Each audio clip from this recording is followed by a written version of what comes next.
In this lecture, I am going to discuss about linear congruences and how to solve the linear congruences and what is the condition for solving the linear congruences. So now we'll define the linear congruence. An expression of the form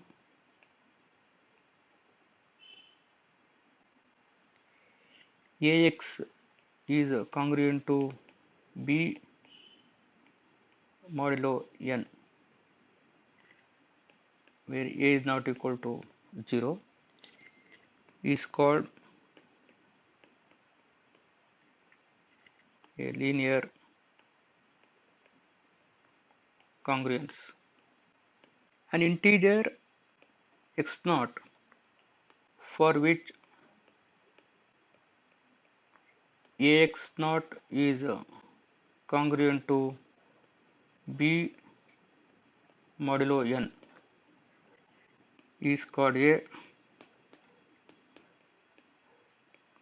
solution of linear congruence. Ax is congruent to B modulo n.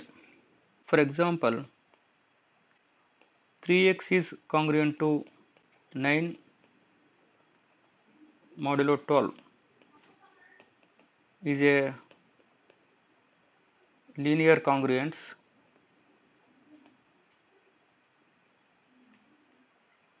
Then 12 divides 3x minus 9. So for x is equal to 3, so 12 divides, take x equal to 3, 3 into 3 9, 9 minus 9, so this implies 12 divides 0, so therefore x is equal to 3 is a solution of the linear congruence. 3x is congruent to 9 modulo 12.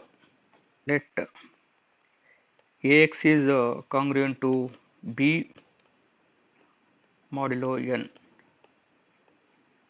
be a linear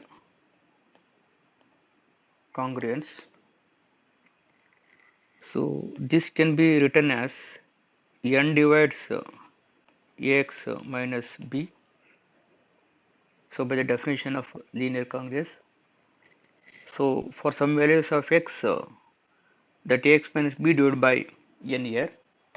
So this implies that exists an integer y such that Ax minus B is equal to n into y.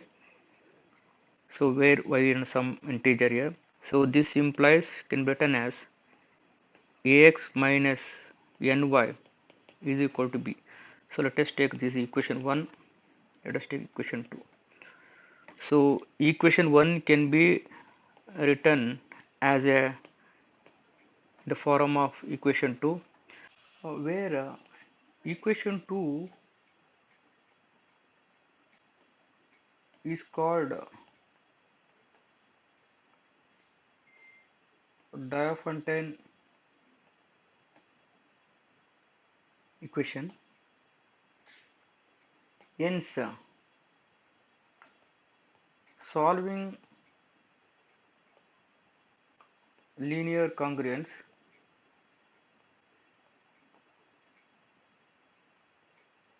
that is 1 is same as solving Diophantine equation that is 2. Let x naught be a solution of linear congruence 1, so that is equation 1. So then Ax naught is congruent to B modulo n. If this implies n divides ax naught minus b, so this implies there exists an integer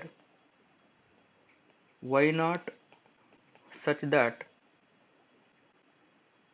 ax naught minus b is equal to n into y naught. So this implies ax naught minus n y naught is equal to b, where x naught comma y naught is a solution of Diophantine equation 2. So that is equation 2, and where x naught is a solution of linear congruence ax is congruent to b modulo n. We know that if x naught comma y naught is a solution of Diophantine equation ax plus by is equal to c, and gcd of a comma b is equal to d, and d divides the integer c, then x is equal to x naught minus b by d into t, and y is equal to y naught plus a by d into t, so where t is an integer, is a general solution of Diophantine equation ax plus by is equal to c.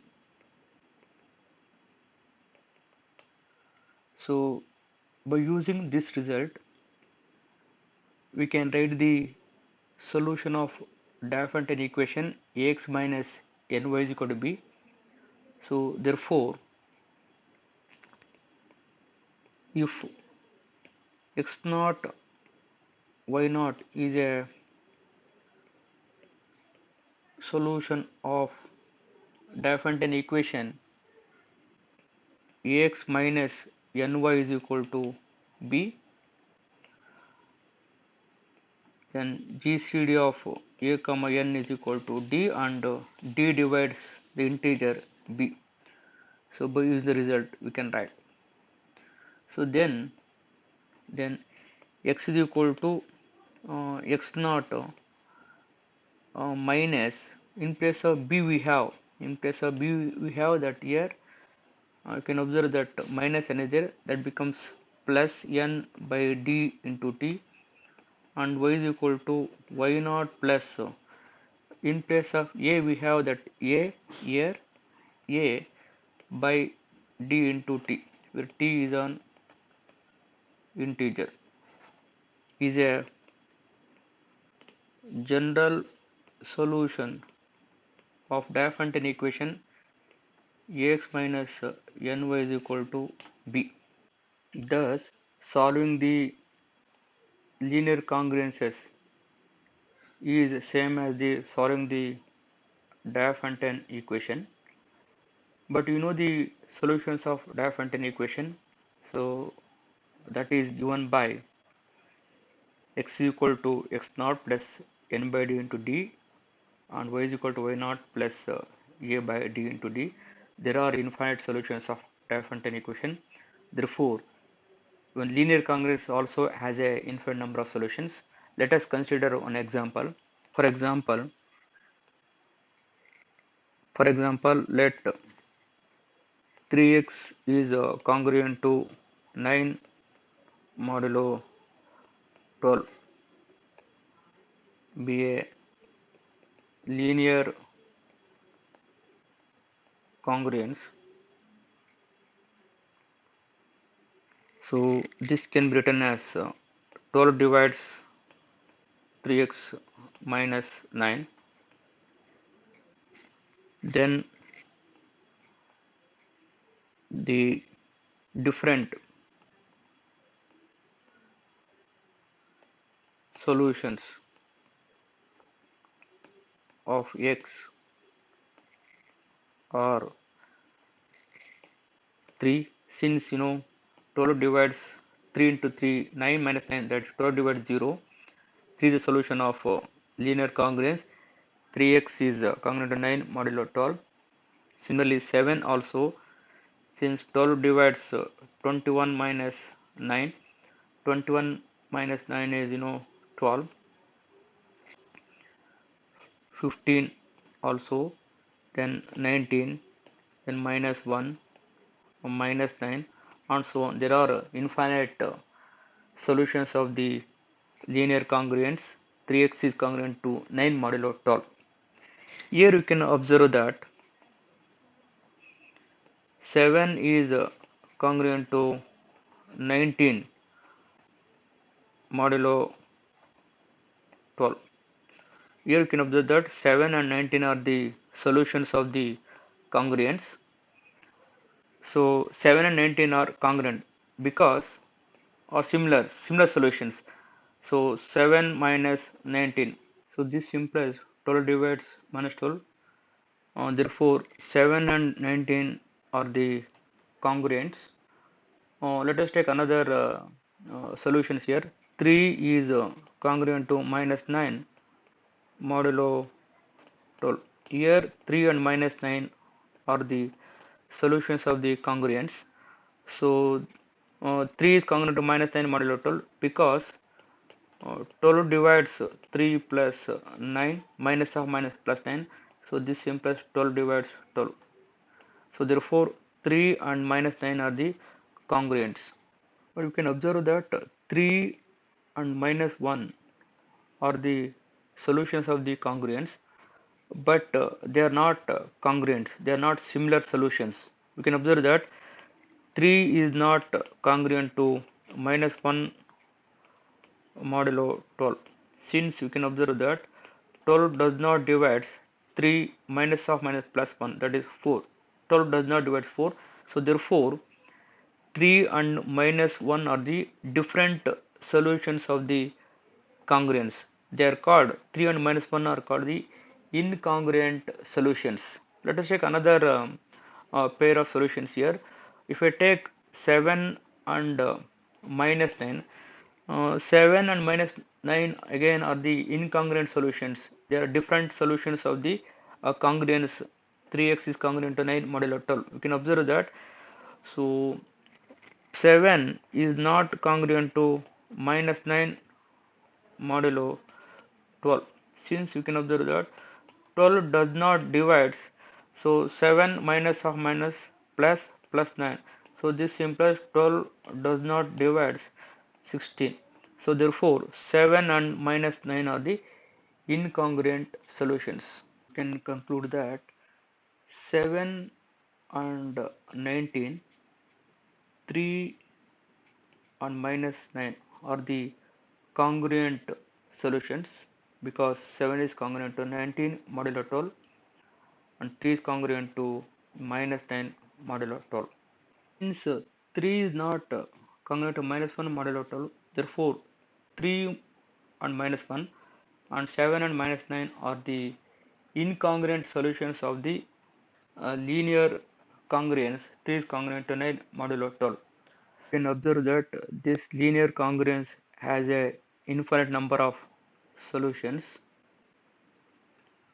So some solutions are congruent solutions and some solutions are incongruent solutions, but we are interested in finding the incongruent solutions for the linear congruence. So therefore we can have the following theorem. Let us move to the theorem. The linear congruence Ax is congruent to B modulo n as a solution if and only if D divides B, where D is the GCD of the integer A and n. Then the equation, linear congruence equation, has D number of mutually incongruent solutions, where D is the GCD of the integer A and n. Now let us move to the proof of the theorem. Consider consider the linear congruence. Ax is congruent to b modulo n. So that is called as equation 1. So this implies n divides ax minus b. So there exists a integer.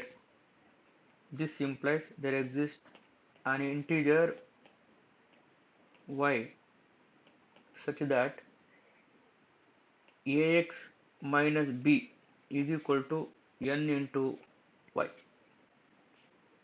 So this implies ax minus n into y is equal to b. Correct as equation 2. You can observe from the equation 1 and 2. Equation 1 can be written as the form of equation 2. So therefore solving 1 is same as the solving equation 2, where equation 2 is a Diophantine equation. But we know that the Diophantine equation ax plus by is equal to c as a solution if d divides c, and where d is the GCD of a comma b, and if x naught comma y naught be a solution of Diophantine equation ax plus by is equal to c, then x is equal to x naught minus b by d into t, y is equal to y naught plus a by d into t for some integer t, or solution of Diophantine equation ax plus by is equal to c. So equation 2 is a Diophantine equation. So you know by the theorem the Diophantine equation ax plus by is equal to c as a solution if d divides c, where d is the GCD of a comma b. If x naught y naught be a solution, so then x is equal to x naught minus b by d into t, and y is equal to y naught plus a by d into t for some integer t are the solutions, general solutions of the Diophantine equation ax plus by is equal to c. So therefore by using this theorem, so equation 2 as a solution, so therefore you can write equation 2 as a solution if GCD of a comma n, should write in place of b we have that n a comma n, that is equal to d, and d divides here c, in place of c we have that b, d divides b, and if x naught comma y naught be a particular solution of equation 2, so then x is equal to x naught, here we have minus, in place of b we have that minus n, minus of minus plus n, plus n by d into t, and y is equal to y naught plus a by d into t for some integer t. So this is equation number 3. So is a general solution of equation 4 x is equal to x naught plus n by d into t for some integer t is a solution of linear congruence equation 1. So therefore x is equal to x naught plus n by d is a solution of linear congruence Ax is congruent to B modulo n.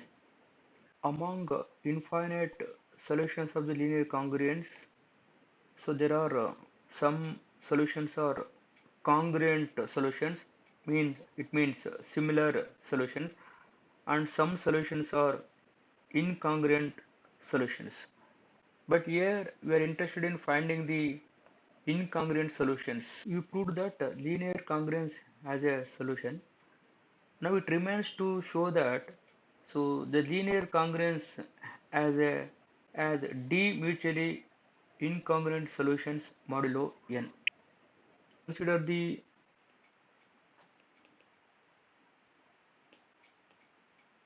solution in 3. So that is x is equal to x naught plus n by d into t for some integer t. That is from equation 3 I considered. So now we consider only that d solutions, d number of solutions. You take t is equal to, now you take t is equal to 0, 1, 2 up to d minus 1. T is x naught. When t is equal to 0, for this equation we have x naught. Second solution is x naught plus n by d, x naught plus 2 n by d, and so on. X naught plus when t is equal to d minus n, so n times of d minus 1 by t. Let us call equation number 4. There are d number of solutions which satisfy the linear congruence. So now we have to show that these solutions from equation 4 are the incongruent solutions to each other. It means x naught and x naught plus n by d are different solutions of the linear congruence. They are not similar. We have to show that these solutions are incongruent solutions to each other. Consider x naught plus n by d into t1 and x naught plus n by d into t2, where 0 less than or equal to t1 less than or equal to t2 less than or equal to d minus 1, where t1 and t2 are arbitrary from where lies between 0 to t minus 1. So I've taken two solutions of the linear congruence, but we show that these two solutions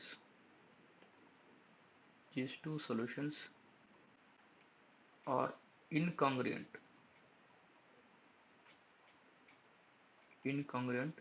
solutions. Let us assume that suppose x naught plus n by d into t1 is congruent to x naught plus n by d into t2 modulo n. We assume that x naught plus n by d into t1 and x naught plus n by d into t2 are congruent solutions.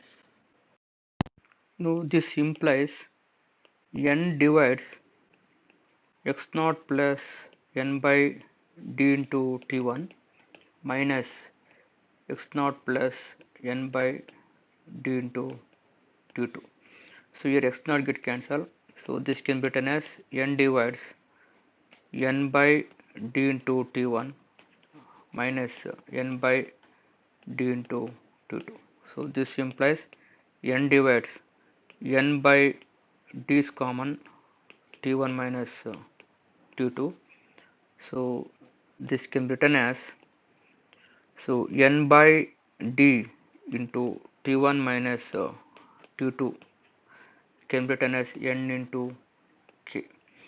So this implies t1 minus t2 is equal to nk by n by d. You correct as equation number 5. So since GCD of n by d comma n, so that is equal to n by d. So therefore equation 5 implies so this implies T1 is congruent to T2 modulo n by d. So this implies so T1 is congruent to T modulo d. So n get cancelled here. So where 0 less than or equal to T1 less than or equal to T2 less than or equal to d minus 1, so that is less than d. So this implies T divides T1 minus T2, but this is not possible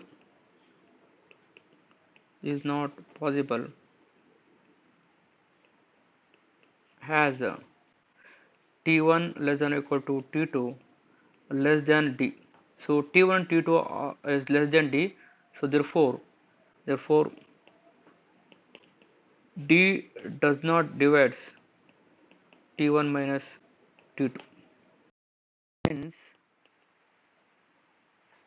x naught plus n by d into T1 is not congruent to x naught plus n by d into T2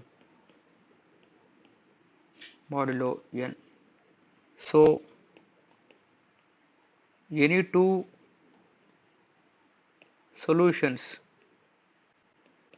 in equation 4 are incongruent.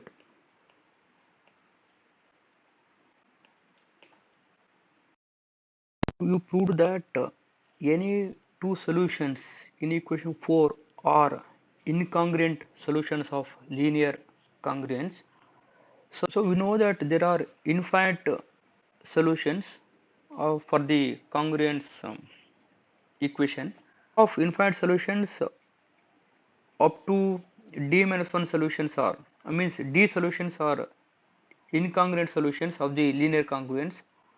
So other solution for t is greater than or equal to d, so they are congruent to these solutions in equation 4.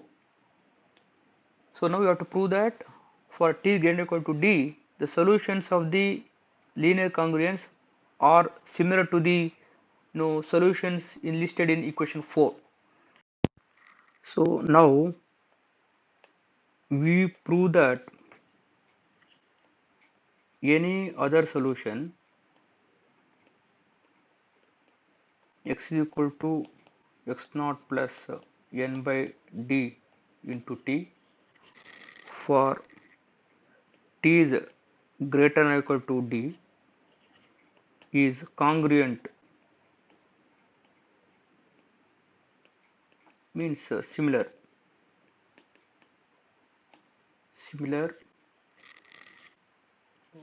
congruent modulo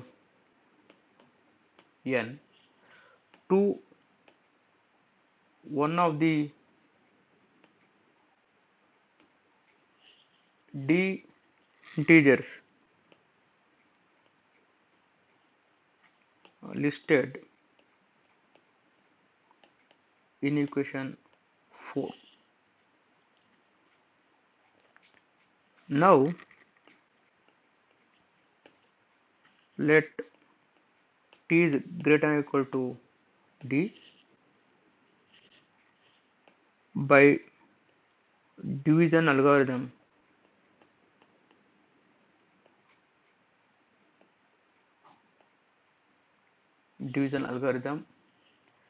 There exist two integers q and r.